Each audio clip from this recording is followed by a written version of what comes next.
আদালতে টয়লেটে পড়ে রক্তাক্ত কামরুল।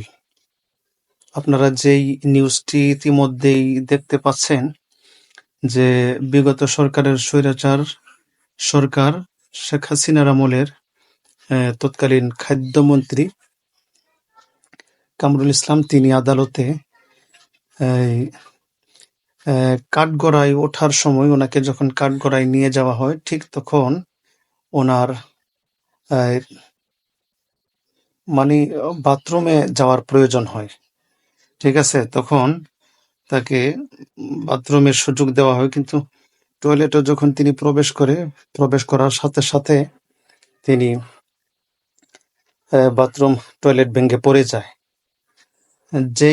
এটা আমি এই জন্য আপনাদেরকে বলছি, একটা জিনিস বোঝাতে চাচ্ছি যে এই আওয়ামী লীগ স্বৈরাচারের অবস্থাটা ঠিক এরকম হচ্ছে যে আপনারা দেখেছেন, অবশ্যই জানেন বিষয়টা, যে গোলাম আহমদ কাদিয়ানি নামক, আপনারা এই কথাটা অবশ্যই জানেন যে গোলাম আহমদ কাদিয়ানি নামে একজন ভণ্ড প্রতারক নবী ছিল ভারতে।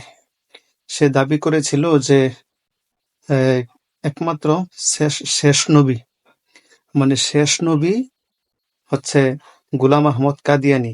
সে নিজেকে নবী দাবি করছিল, মির্জা গোলাম আহমদ কাদিয়ানি সে নবী দাবি করছিল। অবশেষে এই মির্জা গোলাম আহমদ কাদিয়ানি সে লেপটিন ভেঙ্গে টয়লেটের মধ্যে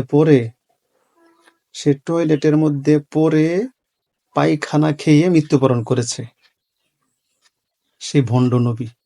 ঠিক ওই ভণ্ড প্রতারক নবীর যে অবস্থা হয়েছে, ঠিক আল্লাহ এই আওয়ামী লীগ স্বৈরাচার গণহত্যাকারীদেরও সেই অবস্থা করা শুরু করে দিয়েছেন। তাদের উপর ইতিমধ্যে গজব নাজিল হওয়া শুরু করেছে, কারণ এই দেশের অসংখ্য আলেম উলামা, লক্ষ কোটি জনতার অভিস্পাত এবং শাপলা চত্বরের ছোট ছোট মাসুম বাচ্চা আলেম উলামাদের গণ অভিস্পাতে এদের পতন নিশ্চিত হয়েছে।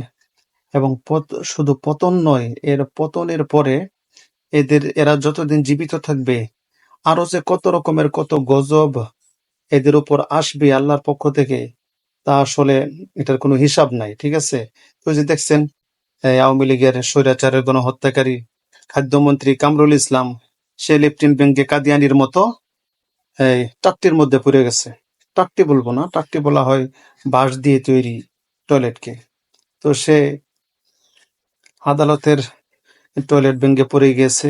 তো আদালতের টয়লেট কতটুকু আধুনিক এবং মানসম্পন্ন হতে পারে, এটাও একটু চিন্তার বিষয় আছে আপনাদের, বুঝছেন?